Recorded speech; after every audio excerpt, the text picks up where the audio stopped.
classic novel comes to the screen, capturing all the intensity, all the excitement, all the emotions of youth. The Outsiders, directed by Francis Coppola.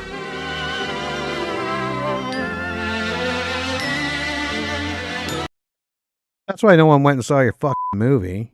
Your trailer's Lights, camera, and action. Welcome to the I Remember Liking That Movie podcast. Remember those childhood movies you loved?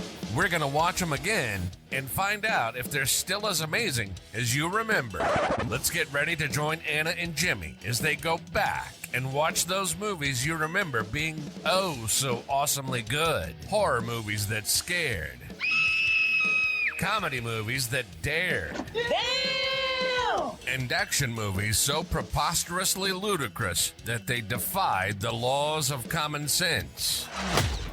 Now, here's your hosts, Anna Santos and Jimmy Coates.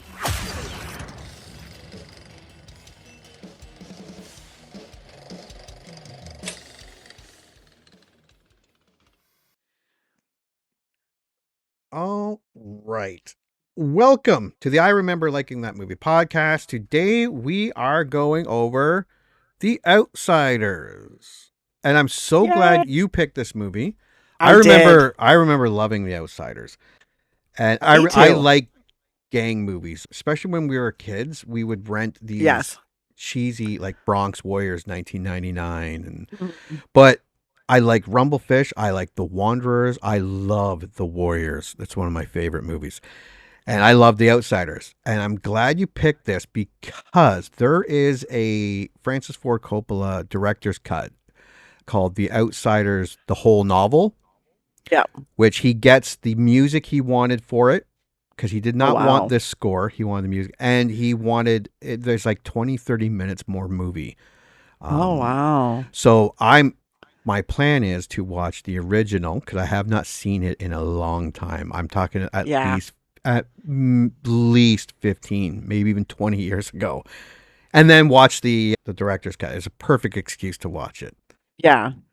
What do you remember about The Outsiders? I remember actually quite a bit about this. I fucking love this movie. And I also had a crush on like 90% of the people. I was going to say, which guy? All of them. I had a crush on Patrick Swayze, of course. C. Thomas Howell was super cute in this. Rob Lowe, super hottie. Emilio Estevez actually had a low crush. Yeah. Ralph Macchio, Tom Cruise, Matt Dillon. Ralph Macchio and Tom Cruise, no. Matt Dillon, little bit. But it was a lot of like, definitely Patrick Swayze. I did have a crush and still do on Diane Lane. I mean, everybody has a crush on Diane Lane. She's amazing. Loved her in it. This was one of those movies where it's literally just about a bunch of young people trying to find their way in the world. And then there's the stuff that's expected of them versus whether or not they actually want that. Like it's well, no, this is how life is, but does it have to be that way? And it's the exploration of that and feelings and how to explore that. And it was so good. And the performances were so amazing. And it's been probably a little more than 20 years since I've seen it. It was maybe really early 2000s where it happened to be on A&E one day. And I was like, I actually caught this on TV. The last time I watched it, I caught this on TV. It popped up and I was like, fuck, I haven't seen this movie in years. And I watched it and I was like, oh, it's still so fucking good. So now I happened to see it when I was scrolling through Crave and I was like, oh, The Outsiders. I was like, fuck, I haven't seen that movie in years. And then I was like, put it on the list. Let's watch it for the podcast. And that's what happened because I remember absolutely loving this. Let's look at the back of the VHS for the short synopsis. A teen gang in rural Oklahoma. Do they sing? The Greasers are perpetually at odds with the Socials, a rival group. When Greasers Ponyboy, C. Thomas Howell, and Johnny, Ralph Macchio, get into a brawl that ends in the death of a social member, the boys are forced to go into hiding. Soon, Ponyboy and Johnny, along with the intense Dallas, Matt Dillon, and their other greaser buddies must contend with the consequences of their violent lives. While some greasers try to achieve redemption, others meet tragic ends. Oh, great. Another feel-good movie. 100%. But it'll make you feel a lot of the feels. It has a stacked cast, but they were very young at this time. This is a lot of them. Very young.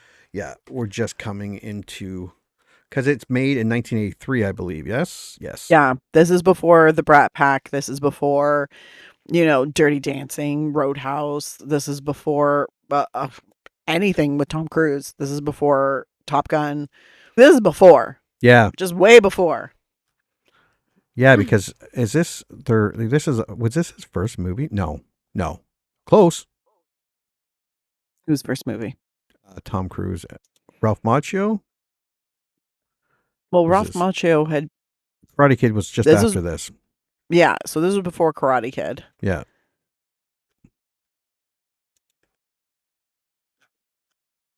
Just curious.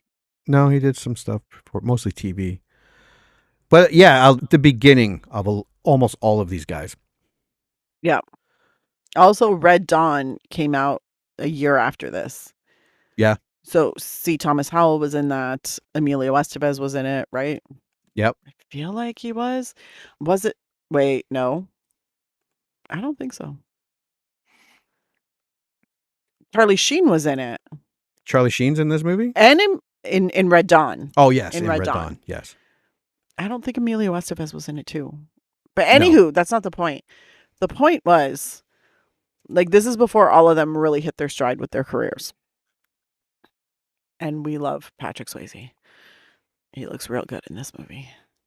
It's kind of weird because The Outsiders in 1983, but Francis Ford Coppola had already done Apocalypse Now, The Godfather 2, The Godfather. He's done... It just seems... I think he was a fan of the book, though. Which makes a lot of sense. Yeah. So the directing is pretty good. Yeah, I remember this being a really great, visually great movie. What do you think the budget was on this movie? I'm going to say 15. 10 million. Oh, you're right. 10 million. Yeah. I didn't even cheat and look that up. Yeah. What do we think it did in the box office? I'm not going to say it's a box office smash, but I think it did okay. I think it did box office smash. I think it did really well. It didn't. It did 25.8 million, which isn't horrible. I mean, with a budget of made 10 million money. in Yeah, it made money. 1983. Yeah, it definitely made money. So it came out March 25th. Good. School's still on. There's still word of mouth. People can go watch The Greasers in the 80s. Okay, so in 1983, this time it actually opened up at number 2 with $5 million. Okay. The movie that opened up before with $5.9 million was Spring Break. I remember that movie because there's boobies in it. It's about they're gone down on Florida, Fort Lauderdale for spring break, and boobies ensue. I can't remember a whole lot about that movie, but anyways, it was number 1. Of course. Number 3 was High Road to China in its second week. Tootsie was in its 15th week at number 4. I love Tootsie. Oh, fuck me. Number 5 was Black Stallion Returns. Oh. Is that the one where the boy and the Black Stallion, the ship goes down? And the boy and the Black Stallion are on the... I love that fucking movie. Just a boy and his horse.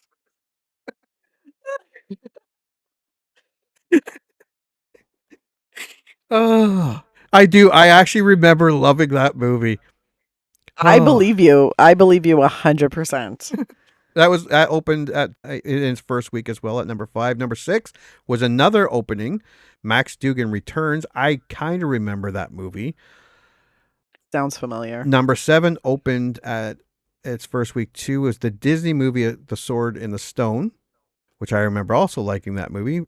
Bad Boys also opened that week, but this is the Sean Penn Bad Boys, where he goes to the correction. what a juvie, Yeah. which I remember loving that movie. The whole they were going to beat him up, and he buys all those cans of pop and puts them in his pillowcase, and then kicks the living shit out of those two guys. That's all I really remember of that movie. All you need to remember. That's it. Gandhi, which was in its 16th week at number Well, 9. shit. And Raiders of the Lost Ark opened at its first week, but it was its re-release at number 10. Wow. And just for, again, 48 Hours was in its 16th week at number 11. E.T. was in its 42nd week at number 13. Jesus Christ. That movie made a lot of money. It really did. 42 weeks and it's in number 13. That's super impressive. A lot of movies I remember the names of, and I don't remember them. I would watch all of these movies. Almost all of them. I mean, I'd watch the majority of them. Yeah. The majority of them I'd watch. Start off with Spring Break. No, and then it kind of, from there, it stayed in second again. Then it dropped to 3rd, 5th, 7th, 9th, and then it hit 11th, 13th, and gone. But it did okay. Like, it didn't do Godfather or Apocalypse Now. No. But they couldn't have been too disappointed. I don't think they were disappointed. I think they were like, yeah, we did great. The movie poster.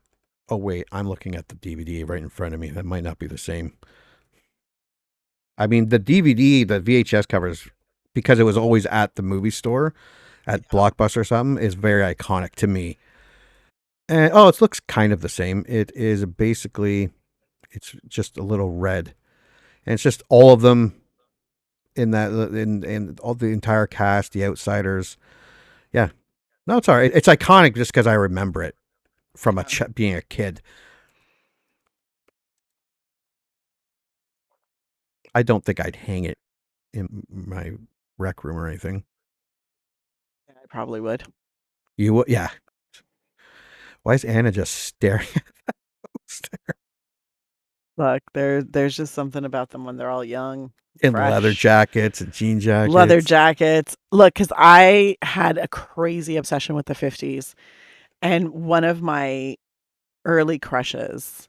Also, it didn't help that in the 80s, The Fonz. the style of the 50s came out and was very popular. Mm-hmm. So you had a lot of people who were dressed like it was still the 1950s. No, I had a huge crush on, oh my God, why? James Dean. Huge crush on James Dean. And then the sadness I felt when I realized he was dead. And I was like, oh my God. My parents used to watch Happy Days all the time. What meant we watch Happy Days all the time. Yeah. Sunday, Monday, Happy Days. No, we all watched Happy Days. All of us. All of us watched I it. remember a kid watching the jumping of the shark and thinking it was so fucking... Why is everyone shitting on it? He jumped a great white shark. And then you're looking at going, holy fuck, what the hell? Taglines for The Outsiders. S.E. Hinton's classic novel about youth. That's fuck off. That's not a fucking tagline. Here we go. They grew up on the outside of society. They weren't looking for a fight. They were looking to belong. No, that's stupid. I felt like the Wonder Years music was about to play. What would you do? That's it. That is it for that. Oh, Okay. that was it? Okay. That was it. That was disappointing, but okay. I have a feeling the critics liked the movie. I'm going to say I that. think the critics loved it. Yeah.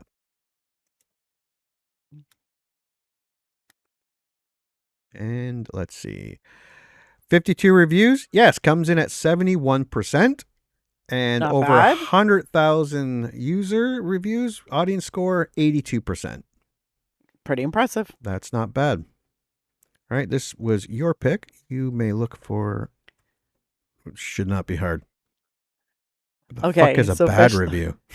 Yeah, you Go keep ahead. searching. Megan Fisher from Loud and Clear Reviews. It's about as realistic a depiction as West Side Story, but Coppola tells the story with a moving sympathy and romance. No score. No score. Just had a little okay. tomato. Sean Burns from WBUR's Arts and Culture says, watching it again recently, I found all of Coppola's combo flourishes to be rather endearing. No, that's a good review. What the fuck am I reading? I'm like, that's not bad. That sounds good. Sorry, Diego Gallian from El Pas, Spain. Yeah. Because of his sentimentality, Coppola misses the opportunity to reflect more vigorously on the life of these teenagers. And that's it. Okay. Kevin Mayer from the Times UK scored it 4 out of 5. He says, it's beautifully shot, written in paste, but the cast really is the thing. Here we go. In The Outsiders, the director's class is consistently present, but it may be a case of the wrong man for the job, since overall film plays unevenly with a cliche and detached ambience that robs the plot line of what passion it might have whipped up. Robert Osborne, The Hollywood Reporter. Interesting. Peter Bradshaw from The Guardian says it is a movie with the heartfelt, old-fashioned urgency of a Hollywood film from much further back, with the Brat Pack in this film the equivalent of the dead-end kids who made Angels with Dirty Faces in the 1930s. 5 out of 5. Variety staff from Variety says, well acted and crafted, but highly conventional. Priyanka Bose from The Spool says surprisingly sweet, earnest, and vulnerable in a way that from some angles could be considered cloying, but ultimately succeeds in capturing the overwhelming and all-encompassing emotions of adolescence. No score. Kyle Smith from the New York Post says, a deeply strange film that gives 60s hoodlums the personalities of Care Bears and places them under constant attack from preppies in pastel sweaters. 1.5 out of 4. Hey, preppies and pastel sweaters can be scary. Okay. And then I'm going to end on this one because I think it really is kind of hitting a point. Sean Burns from W. Burr's Arts and Culture wrote, watching it again recently, I found all of Coppola's cornball flourishes to be rather endearing, even generous, since we are doing a rewatch. Roger Ebert from Chicago Sun-Times gives it 2.5 out of 4. There's not much life in this movie or spontaneity. It's a stylistic exercise. I'm not mad about that. No. All right. IMDb, the voice of reason, says over 109,000. User rating comes in at 7 even. That's not bad. Usually higher than what my movies get. All right, you can look for a 10. Okay. God, these people have terrible titles for these. There's so much like good book, good movie. I like the book, like the movie. Wonderful film. One of the best book movies. Oh, there you go. We're gonna throw this out. It actually did stay pretty faithful to the book, and it shows that Tom Cruise was better before he got into cool guy roles. Lee Eisenberg, 10 out of 10. Let's see. One of the best translations from novel to big screen, 9 out of 10. That is from... That's it. It's just a bunch of S. Ooh. Gritty, engaging exploration of social divides and the innocence of youth. Grants, 8 out of 10. Oh, here's a contradiction. Not the stunning adaptation it could have been, but not a bad one. Greta Gallinger, 7 out of 10. Interesting. Ooh, The Outsiders. Strong heart and atmosphere, but more sketch than depth. Patrick Gerbazzo? Sure. 6 out of 10. This one person says, you are never going to see a cast like this again. Mm. That is probably true. But here we go. Yeah. Where'd you go? I just had you. God damn it. Why did I go and look at the other thing? Oh, here we go. Awesome book, average film. I couldn't remember that. Kevin McCline, 5 out of 10. Ready? Heartwarmingly hootastic. Gilby and Ziggy, 4 out of 10. Story let down by mediocre plot. 3 out of 10. Russ Gold. Difficult to watch this travesty of film. F. Meeser 242-731-082, 2 out of 10. Ugh. The worst. It makes Godfather Part 3 look good. Damn. That's kind of mean. Torque Mama 2002, 1 out of 10. Actually, there is a lot of one. So people that didn't like it really did not like it. The book was better. Lousy film. Painful. Yeah. I've never read the book, and I always meant to. I never read the book either. What I thought I read it in school, but it wasn't. It was a different book that it wasn't The Outsiders. Just so people know, it is The Outsiders theatrical cut is 91 minutes, is fast-paced, drama-focused film with an original score, while the complete novel director's cut adds 22 minutes of footage, restoring scenes directly from the book, including a new opening ending, but replaces the original score with 50s and 70s rock music, which is what he intended to wanted. And it says, yes, the overall consensus is The Outsiders, the complete novel, is widely considered a better than the 1983 theatrical version. Good to know. Better pacing, more faithful to the book, added scenes, improved character development. I'm going to try. I'm going to obviously watch the theatrical version first. Yes. If it was just an unrated version, I wouldn't care, but this is like an extra 22 minutes of film. It's definitely going to change the movie. Yeah. 100%. But I've been really wanting, because I do remember a lot of the movie, and I have really been meaning to get the director's cut. I love watching director's cut to see, and this is a perfect excuse. It too. I always love the director's cut because you're like, I want to know what was in your brain. Like when you signed on to this movie, what did you picture first before everybody was like, no. Yeah, and sometimes you're like, why was this not in theaters? Why? 100%. And sometimes you're like, ugh. The fuck? Yeah, sometimes you're like, thank God someone stepped in. Yeah, thank God the editor said no. And then you get like Peter Jackson's Lord of the Rings. You're like, holy fuck, it's longer by an hour and a half each movie. Holy shit! What do you mean? I do like the director's cut of the Lord of the Rings. I can sit and watch all 3 of them in 2 days. Yeah, I haven't. They're great. I usually fast forward a lot through Lord of the Rings. The original one? Yeah. Oh, you wouldn't even, then you should not try the director's cut. It's really long. I would not. The Outsiders trailer, 1983.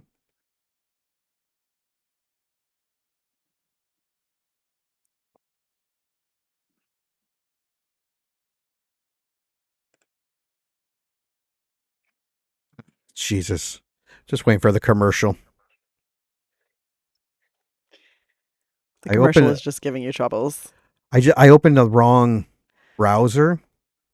I mean, it happens. Because when it's under my Google Gmail or whatever, I pay for the... Ah, gotcha. Here we go.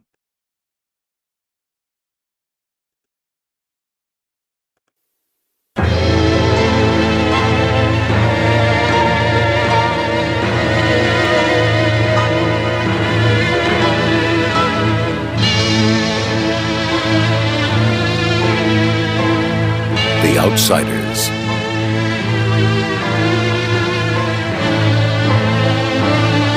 Pony Boy. Dallas. Johnny. Cherry. Soda Pop. Daryl.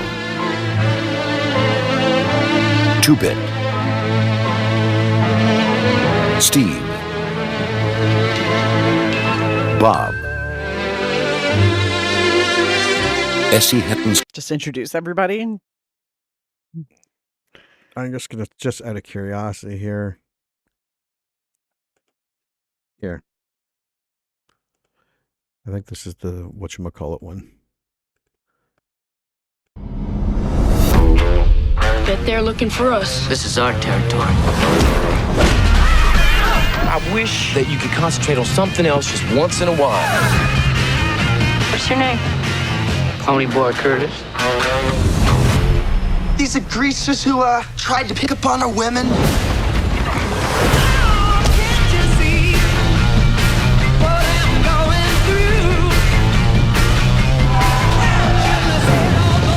Must be someplace. That grazers, socias, must be someplace with plain ordinary people.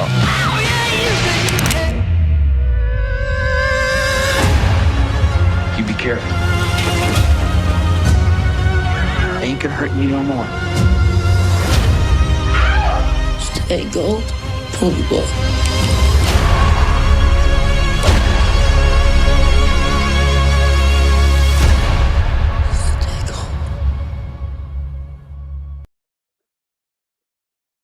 Yeah, it looks so good when you see that one. Yeah. Also, I love the music choices. Yeah. That was the trailer for the complete novel one. Yeah. Yeah, I think I'm going to enjoy the movie. I wonder if it's going to be where I watch the other. If I watch the other one, if it's going to be like, oh, fucking theatrical cut sucks. Probably, yeah. Yeah. Probably. So I'm going to watch It's okay, the though. theatrical version first, and then the complete novel, Yes. Yeah. I think that's a very solid plan. just to check it out. All right. No, it's still, even the original one, I remember really liking it. And I think even though the trailer didn't give you a whole lot for the theatrical release, I think I can still like it. No, I think I'm still gonna like it too. Like, yeah, that trailer was the shit. Shit. But I remember the movie being very good, so I'm holding on to that. All right. Well, we are going to go watch The Outsiders from 1983. And when we get back, we are going to review it. You heard them. Movie time. Let's all go to the lobby and get ourselves a treat. And then watch a classic kick-ass movie from whenever the one we're about to watch was made.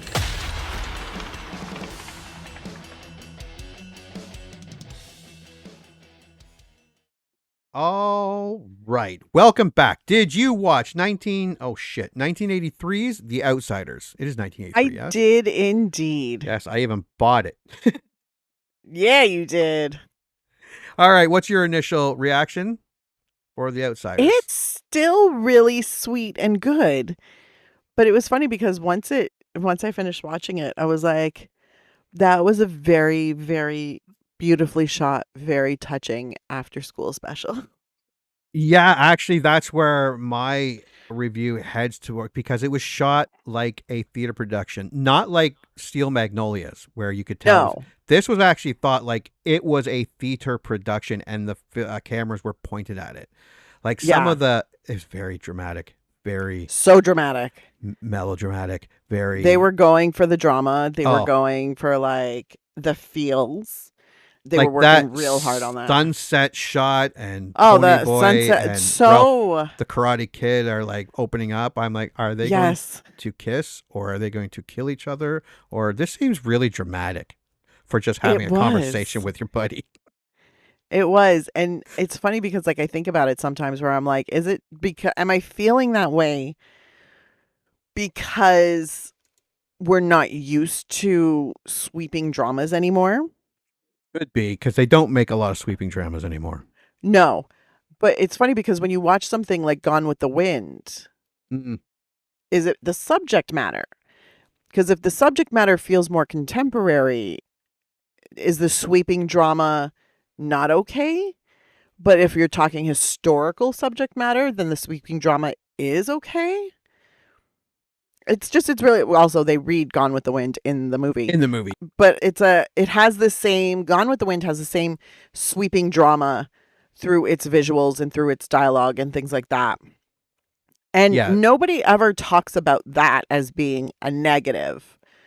But I also caught myself where I was like, this feels over the top while watching The Outsiders. Very and I was like, over the top, yeah. Is For it me. just because it's supposed to take place in the 1950s? 1960s. And like 1960s? And because that's a time that we're all still very familiar, it doesn't feel like that long ago. Is that why the sweeping drama feels wrong in this?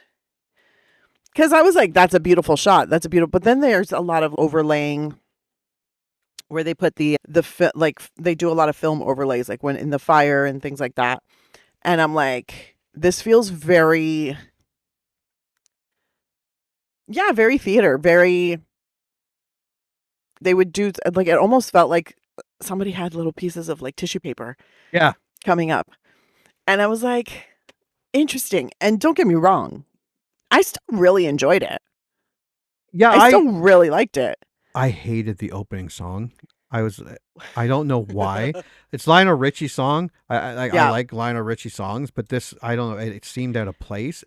And I was wondering afterwards, because I did a lot of research on the complete novel, the director's cut, about how much more story is added. They actually changed the music. And I think that kind of got in my head, because I felt the movie was too short, and they could have got a little more into characters, because I like the fucking cast in this is amazing. So good. And I wanted to see more Emilio Estevez. I wanted to see more Rob Lowe. I wanted to see more Tom Cruise. He seemed like they seemed like really cool characters. I wanted to see more of them. There were things I wanted to see of each. Like I wanted to see more of Dally's like breakdown. I wanted to see more of his complicated feelings. That was one of my complaints. Like, he really took a turn. Yeah, because he's supposed to be this, I'll do what I want when I want. Like, I don't care. And then he gets confronted with this thing. And you never really, like, you see glimpses of his breakdown, but you never really flesh it out. And I'm like, I would have loved to fleshed it out. Yeah. So I think that had a negative impact on me watching this movie. And I didn't get to watch it yet. I am going to watch it, because now I'm even more curious about it now to watch the director's cut. And yeah, is it Matt Dillon? Matt Dillon. Him and his brother mixed up. Matt Dillon, his character is a real big douchebag. Oh my God, but he is a really good friend. Like, he's really there for his buddies. And I'm like, so there was a lot I liked, a lot I didn't like. All in all, I was not mad that I watched this. I'm not overly mad that I bought it. I'm a little mad I bought it. But yeah, there was just, it was very dramatic. At one point, and I was like, I need to rewatch the last little bit, like during the brawl. I was like, even that, are those like ballet theater. Arms? Yeah. Because some of those fists didn't hit faces. Yeah, some of those fists didn't hit faces. But as they're walking into the brawl, and in the brawl, God bless. Like, just put Bee Gees music on. Like, seriously? But honestly, it probably would have been more accurate. I saw Patrick Swayze and I was like, is he doing ballet arms? Yeah. It looks like he's in first position. And I was like, what the fuck? But then I saw Tom Cruise do the same thing. And I was like, does he have ballet arms? So now I need to rewatch the brawl, because I need to see, because obviously a fight's going to be choreographed. Yeah. And it looks it. Very so I was like, did they walk in as like, okay, guys, ballet arms, let's do this. Like, guys, this is not West Side Story. This is The Outsiders. You Nancy's. Stop it. And actually, the acting, while overdramatic a lot of places, especially Patrick Swayze, who is known to be overdramatic. God bless, he feels all the feels all at once. Ralph Macchio. But like Rob Lowe and even Tom Cruise, it's funny seeing them this young. And Emilio Estevez, I liked his character. His character was great. What a dumbass. But he was very his funny. Character. Yeah. Like, Also, he was about to head out. He said Dallas said he was about to head down to Texas, because that's where he thought they were told that he went to go looking for him, when he sat down with that cake. When he sat down with that cake and that beer.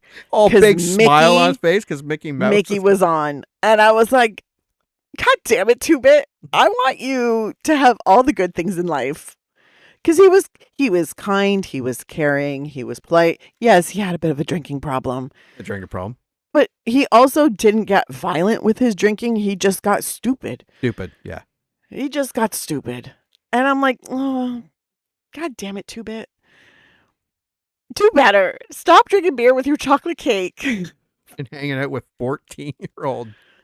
Yeah, being like, and like that's a little weird too. But I mean, I get it. Like you all hang out together, and then Yeah, inevitably they you seem to find the live all people. around each other. Yeah, they all live in the same neighborhood. I mean, don't get me wrong. I used to play all the time with my next door neighbor who's like 5 years older than me. Until one day she's like, Oh, okay. we have to pretend that I'm babysitting you because it's a little weird for It's me to play getting with weird you. now. Yeah, and I was like, oh, okay, cool. And then when me and her little sister ended up having that conversation, she didn't take it as well. Because I was like, I'm older than you. It's starting to look a little weird. She's like, what do you mean we can't be best friends? Oh, girl. Okay, you take care now. Bye. But anyways, these were a very big group of friends, and Rob Lowe, you can tell how free he was because that boy could barely keep that towel on his body after yeah. he got out of the shower. I was like, sir, why are you trying to flash everybody? Yeah. Oh, if I looked like Rob Lowe, I'd be at the end of my driveway every time people are coming home just naked, doing pelvic motions. No, God sweetie, damn it, Jimmy's at the end of the driveway again. I just ran into a fucking tree. if you looked like Rob Lowe, your wife would never let you out of the house. She'd be on you all the time. Yeah, that's true. Yeah, but I don't. Nope. Rob Lowe still looks fuck. I just watched an interview. I'm like, dude, how the fuck are you 60 something and still look like? You know what, though? Here's the thing that I will say about Rob Lowe. He is a vain man, and he admits it. Yeah, he's very open about it. He's very open about what he does, and he has no shame in saying, I'm pretty and I want to stay this way. Yeah. No shame whatsoever. And I'm like, you know what? Good for you. Good for you, buddy. You hold on to that. Let's go through the outsiders. Yeah, let's do this. Okay. In 1965, Tulsa, Oklahoma, Danny Curtis is left to raise and support his younger brothers, Soda Pop and Pony Boy. After the death of their parents in a car crash 8 months earlier. Oh, after the car crash 8 months earlier. I wish there was a little bit more here in this bit. And I would like to see all the older guys more. Yeah. Youth subculture in the city is centered around two gangs, the affluent Socs and the poorer Greasers. Amongst the later are Ponyboy, Johnny Cade, and their friend Dallas Winston, who go to a movie at the local drive-in theater. There, Dallas unsuccessfully, albeit lewdly, flirts with social Cherry Balance. That's Diane Lane. Yep. It's weird how they don't, and then they both kind of they like the it's so dramatic theater like because they hate each other, but off screen alone they like because she's like, I don't know if I ever see him again. I just might start dating him or might just fall in love. Might just fall in love. That's it. Like, oh yeah, but that's just very like teen girl. That's very teen girl, and you will see it shortly with your own daughters. I can't wait. They're going to talk smack about a guy for weeks on end, assuming, or girl, for weeks on end. And then all of a sudden they'll be going on dates with this person. And you'll be like, I thought you hated them. Yeah. Well, you see, we really got to know each other and they have a very sweet side to them. And, you know, like deep down, they're good peoples. Just the world misunderstands them. Yeah. Get ready. Get ready. Cherry. You're going to want to look her up. Cherry Balance and she leaves in a rage after she insults him by splashing him with Coca-Cola, which he just purchased. Cherry and her friend Marcia, she looked very familiar. That was, what's her name? Mm-hmm. Michelle Marink? Yeah. She's been in tons of 80s stuff. You didn't notice her? Interesting. She has a very small part. Yeah. They invite Pony Boy and Johnny to sit with them and her friend, later joined by 2-Bit. After the movie, the social boyfriend, Bob Sheldon, and Randy Anderson take... Okay, they confront them, prompting... Okay, they missed a bit here. Yes, they were walking home with the two girls, and then the social guys show up and say, get in the car, bitch. And she's like, yeah, you can't. And then... Yeah. You can't talk to me like that. You can't talk to me like it's 1965, bitch. Do what I say. prompting Two-Bit to pull his switchblade, so the girls leave with the social guy to avoid escalation. Ponyboy and Johnny walk into an abandoned lot to help Johnny avoid his parents. Bickering. He was beating Dude- the shit out of her. Dude was beating the shit out of his wife. She was screaming. She was screaming and yelling at him and calling him stuff. I'm like, lady, shut up. No. There's the screaming and yelling like when you're having a fight, and then there's the screaming when you get hit. Oh, when you get hit. She was screaming yeah. when she got hit. Oh, so like Anna's saying she asked for it. No. I guess in 1965, this was bickering. In 1965, this Because was you just could- what happens in married couples. You could hear the slaps. Yeah, from but here's the sides. thing. I think in 1965, there was no such charge as domestic violence. No, probably Like not. your husband could beat you. Mind you, so could your wife. Yeah, I'm it's just not like saying. you're going to call the police and say, my wife just beat the shit out of me. No, but literally, there was no law against it. That's what I like mean. if you were married, you literally could. Same thing with rape. So The cops would like it probably was get mad at you. You called us for this? 100%. They'd Lady, be like, just go his home and try dinner not to was piss off your cold. husband. His dinner was cold. What do you want him to do? Heat it back Oh up? yeah. Well, that's the thing. The police would be called, and then they would be like, "Well, don't try to upset your husband. Yeah. Why And would then he you hit upset her. him like that?" What's wrong with And you? it's like he won't hit you if you don't do anything wrong. yeah. It's Read a like, book, or- lady. He has no self-control, and he's an overgrown bully. Yeah. If he's a petty, drinking, petty little don't go bitch. home. Yeah. I don't know where you're supposed to go. Yeah, no, there's no. I mean, there's probably you can't go to a hotel because you don't have, money. a credit card. No. Or your own bank account. The but yeah. 60s. Glorious time. Jesus. And bickering and domestic violence. He confesses the hopelessness of his young life and considers suicide.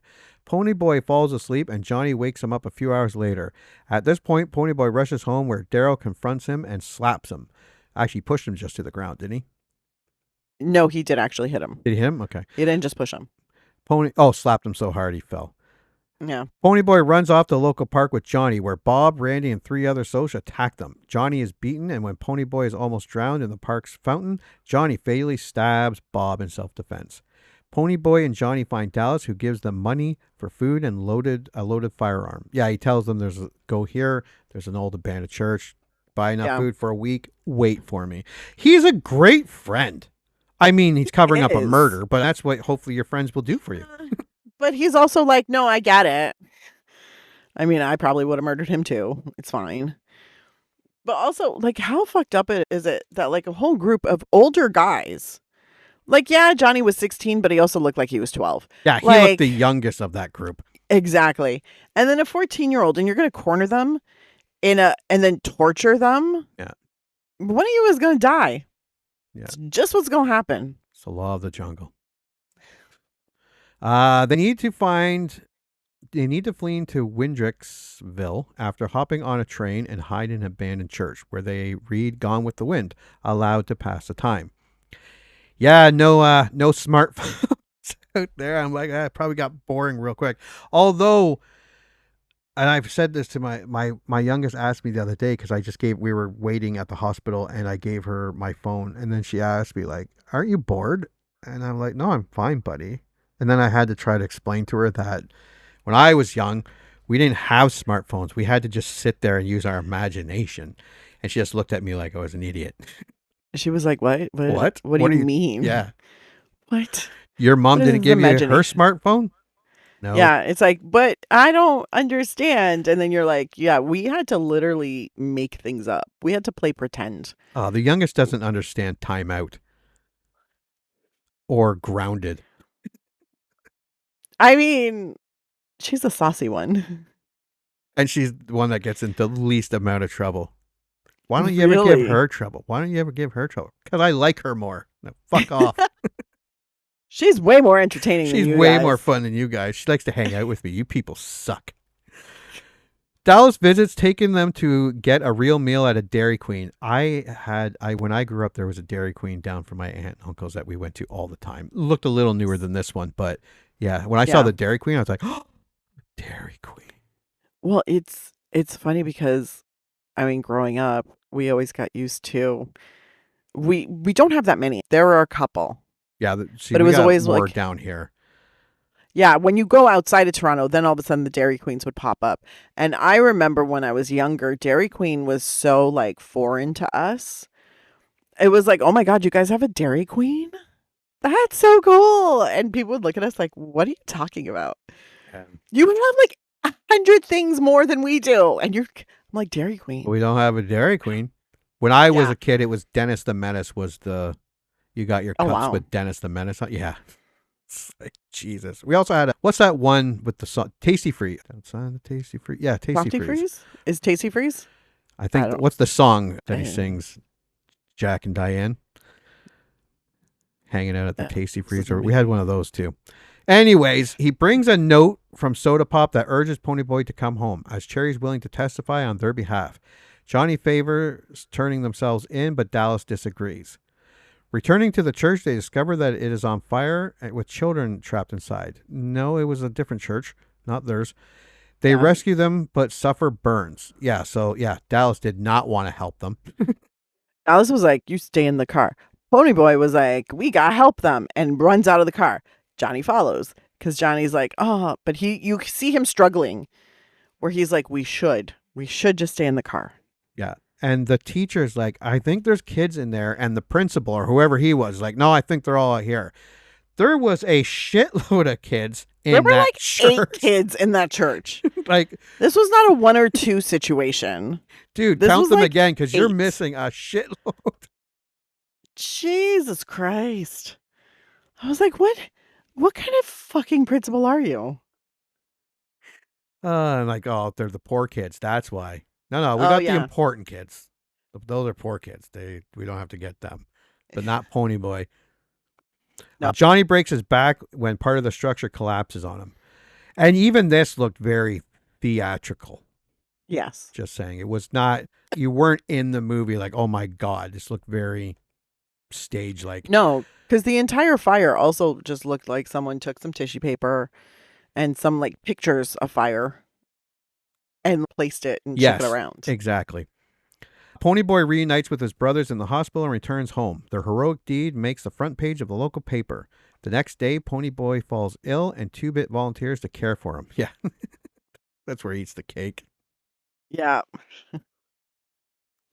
And like, I've been there, buddy. Just a beer and an entire chocolate cake. Sounds good. 2-Bit I've never done that, weirdly enough. ate a whole cake. No, I've never, but I'd give it a go. I wouldn't get very I mean, far. a small cake, sure. I mean, who hasn't eaten an entire small cake? No, that was a big cake. But that he was a had. big cake. I was like, how'd you make it past like slice 2? Never mind slice 2, slice 1. I would stop after 1 slice. 2-Bit and Ponyboy hitchhike towards the hospital, but duck into the Dairy Queen upon seeing Socials driving your boy. One of the Soch, Randy, peacefully talks to Ponyboy about an upcoming rumble at to settle the Greaser Sox rivalry. I'm glad when I went to host school, there was not, I mean, there were fights at school, but it was usually one-on-one. Everyone went and watched it. No one was, if you interfered, some kids probably beat the shit. It was always one-on-one. There was no gangs when I went to school, no affiliation. I mean, we kind of did, but that was just the neighborhoods we grew up in. Mm. But they weren't like, Bloods you and know, Crips. selling drugs on the corner. Yeah, it wasn't that It wasn't like the intense. principal with James Belushi? Jim Yeah, Belushi? no, it was like neighborhood gangs where like, yeah, sure, there would be fights or, you know, whatever. Maybe somebody sold pot. Not a big deal. Like it was very Then they broke out into dance. low key, no dancing. We're not that soft. But it was funny because every time I would ever see a fight, it was usually between 2 people and their friends would stand there just in case the other friends decided to get it in their head that they were going to join in. But otherwise, we were like, nah, the beef is between the 2 of them. We're going to let them fight it out. And everybody just kind of respected that. Cheered. Not cheering for we anyone in didn't particular, cheer. just cheering that someone got punched in the face. Yeah. I was mostly just sitting there, just making sure like nobody was going to start fighting dirty. Like Kick that him was in the my balls. that was my whole job. No ball kicking. No ball kicking. That's mean, and that's a bad way to win. Ponyboy and 2-Bit visit Johnny and Dallas in the hospital. Ponyboy asks 2-Bit to buy another copy of Gone with the Wind at the hospital gift shop. Johnny's mother comes, but he refuses her visit. She takes out her ear on Ponyboy and 2-Bit, who decries her as a bad mother. We don't see the Yes. mother at all, do we? Nope, not No. even a little bit. No. We just see that silhouette getting slapped around. That's the only time we see her, and that says a lot. But yeah, no, I would have loved more about the familial relationships. Yeah. Or how Ponyboy thinks that his relationship with his brother broke down after his parents' death. Yes. Because he mentions that in passing, but we never get more. No, because he said that they used to get along really great when his parents were alive, and then Yeah. And I'm like, well, obviously he now has to take care of everything and pay everything, and he's probably a little stressed. Give him a fucking break, dude. Fucking Ponyboy. Dallas encourages them to win the Rumble for Johnny, and they do. Yeah, but he leaves the hospital early just so he can be in the Rumble. Yeah, Actually, he comes running out of the field, yelling at them not to start until he gets there. God bless. Ponyboy to the hospital to see Johnny. Dallas tells him to bury about. Okay, yeah. So they then drive to the injured Ponyboy at the hospital to tell him that they won the victory. But Johnny is dismissive and dies after telling Ponyboy to stay gold. A distraught Dallas robs a store, is pursued by the police, and commits suicide by cop. Yeah, this kind of seemed a little, not completely out of left field, but I'm like, that took a dark turn. Well, it took a very dark turn, and I think they could, like, that was one of my big, you could tell there was more leading that there up was to more to Dallas, and they never hint at it until he has this full breakdown. Yeah. And then you're like, yo, buddy, where the fuck was all of this through the entire movie? Yeah. Just leave it all bottled up like that's what happens. The judge exonerates Ponyboy for Bob's death as self-defense and places him in Gary's custody. Cherry sees Ponyboy and ignores him. His English teacher offers him a passing grade if he writes a quality essay, but Ponyboy is uninspired. He finds a letter from Johnny explaining how saving the children was worth him sacrificing his own life and advising Ponyboy to never change. Johnny's letter inspires Ponyboy's essay, which begins, "I had only two things on my mind," the book's opening line. And that is was it that in depth at the end there? Or did I miss something? The end is where they added all the layers. Yeah. Okay. It was a weird thing where the first 2/3 of the movie was just, we're going to create this world. We're not going to add any layers to it. But in the end, we're just going to layer everything on top of the other and leave you feeling mildly unfulfilled. All right. And that is our movie. This was an Anna's pick. All right. I'll go first. I'll go first. Yeah, go first. Pick. I mean, there was some things I didn't like, but if it wasn't bad as Firewalker, I'll tell you fucking that. That would be a hard Actually, it wasn't bad as like over half the movies I picked. If you remember liking Outsiders but haven't seen it in a while, like me, you might be a little surprised going back because I liked it, but it is not the movie I remembered. This thing plays out like a stage play, and I don't mean inspired by theater. I mean, this feels like someone pointed the camera at the play and said, go. You've got fake-looking sets, weird lighting. They're not fake-looking sets. That's not fair. But the weird lighting makes it feel weird, like the fire in the church. Everything is, and that it feels really sunset. surreal. Really surreal, yeah. Yeah. That's a much better word. And the actors feel like they're competing in an overacting Olympics at times. And sometimes gold medal performances. Other times, not so much. The nostalgia doesn't really come home from the movie itself. It comes, for me, from watching what is basically a future Hollywood legend starter pack.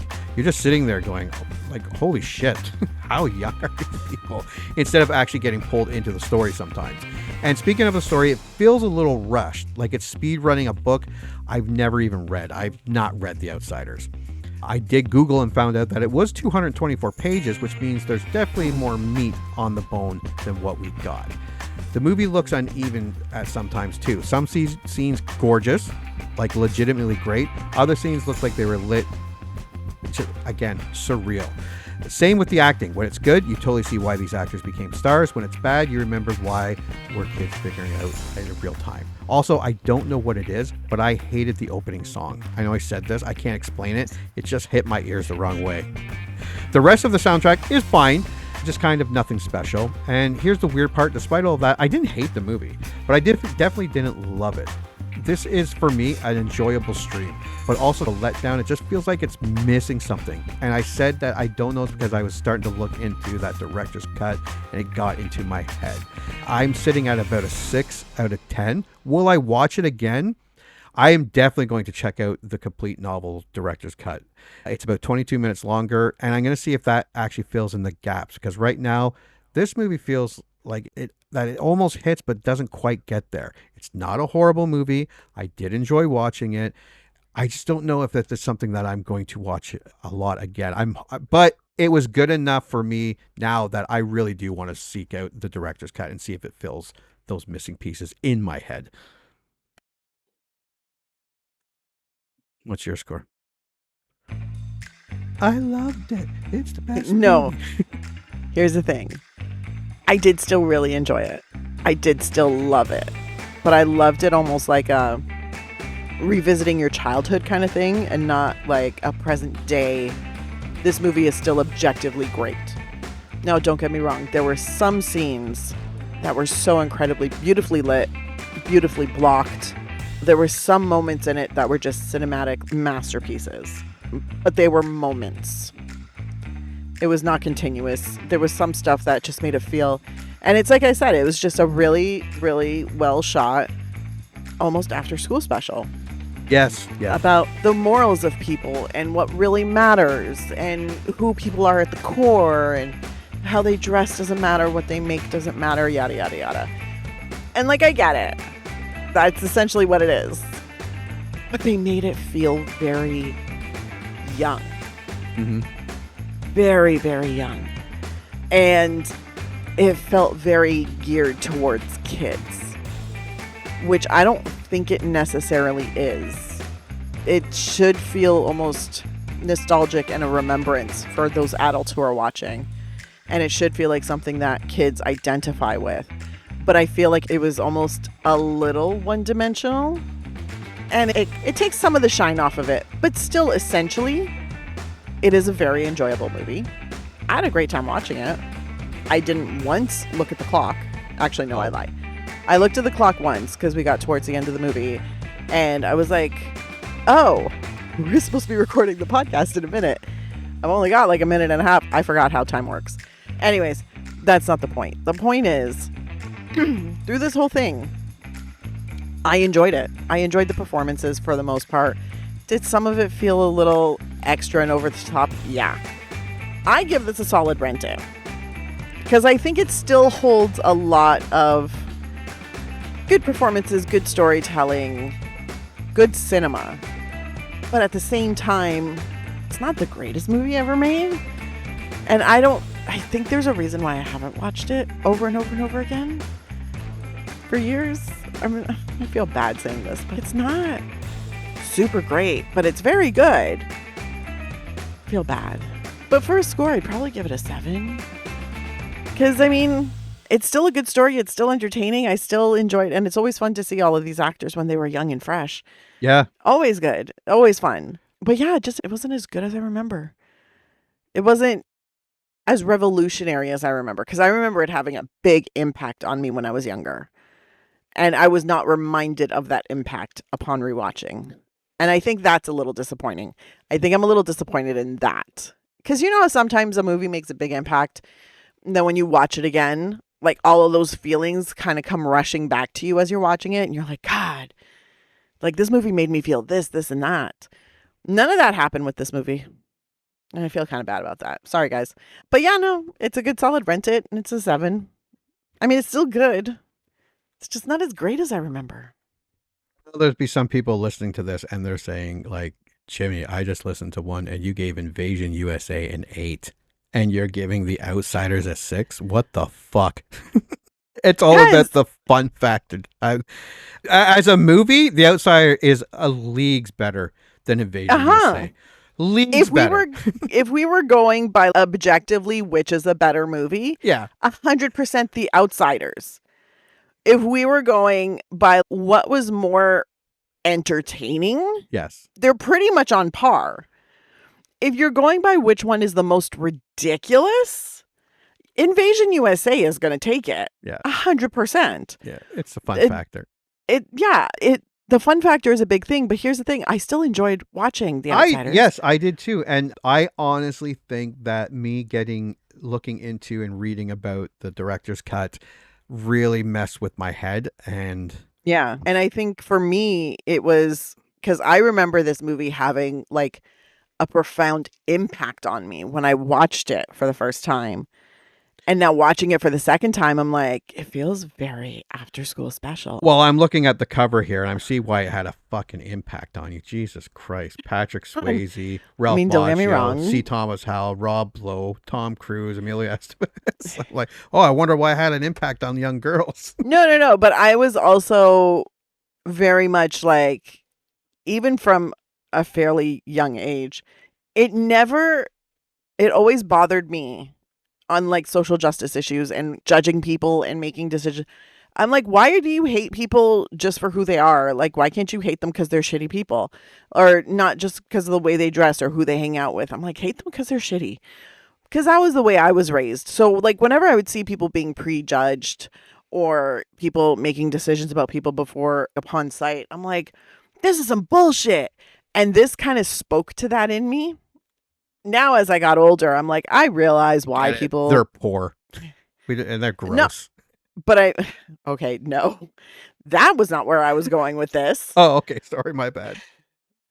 But it is they're poor, and here are all the assumptions we're making about you. Like, that's some bullshit, and I still get really mad about it. But then I ask people, well, who did you vote for? What are you doing to change those preconceptions? Or are you just sitting there going, I'm just going to try really hard to look rich, even if I'm mad broke? Yeah, I tried to look because I don't want rich. people to Didn't be work. mean to me. I can't. I'm too. I'm not that unimpressed with poor, life. but I'm not. No, not like far I off. have a paycheck. I'm not that far off either. Let me tell you. One wrong step here, and I'm pretty much there.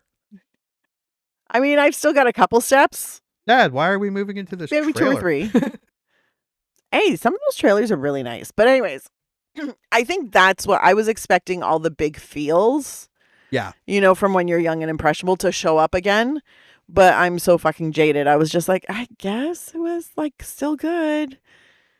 But Yeah. it wasn't life-changing No. at this point. And I think that's where my disappointment comes from. I did enjoy it. I just think it did seem awfully quick. There was more there. But yeah, I still liked it. I still enjoy even the over dramatic stuff. It caught me off guard a couple times. But yeah, no, it's still a fun watch. If you see it streaming, you'll be a lot less disappointing than if you're like me and ordered it and bought it. And I'm like, I didn't have to buy this. I could just stream. I was gonna say. But this is But my good new for you. This is my new thing on movies. I'm gonna try to buy as many as I'm reviewing and see how angry I can fucking get. Bought a few. Are you gonna put all the ones that you're like, this was a fucking waste? Are you gonna put those on a special shelf? I should. They're behind me. Spaceballs and Men in Tights Nice. and Better Off Dead, and they're all behind me. I didn't buy Hot Dog the movie. No? No, I'm glad Oh. I didn't buy Hot Dog because was it gonna was say, expensive. that would be- It was like a $30 purchase. Also, that movie was extra shitty. That would have just added insult to injury to That's to what I injury mean, to yeah. injury. This It would've I'm been not. so, I like- bought this. I'm not angry that I bought it. Yeah. I could have just streamed it, be just as happy, maybe happier that I saved $10. But yeah, Yeah. there's some movies that when I buy, I'm not happy at all.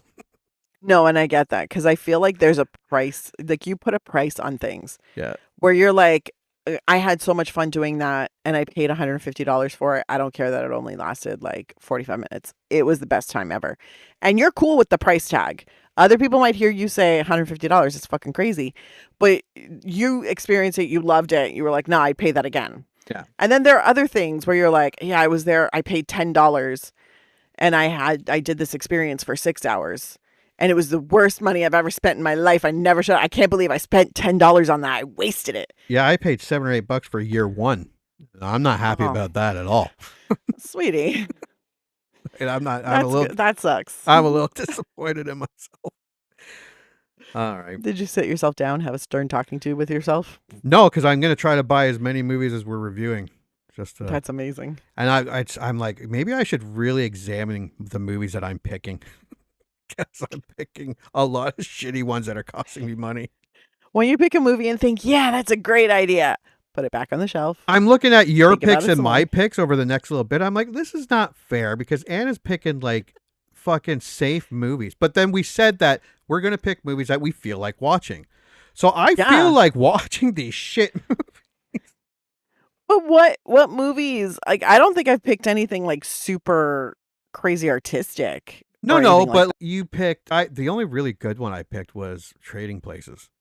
And that was a really good one. The Day After Tomorrow, but you picked The Goonies and Spaceballs, but no, they're all movies that you feel like watching, and that's what I mean. I'm like, and I'm making an excuse for my shitty picks. Like I was gonna say, Anna's just picking safe movies, and I'm like, now I'm telling myself, no, you're picking movies that you want to watch.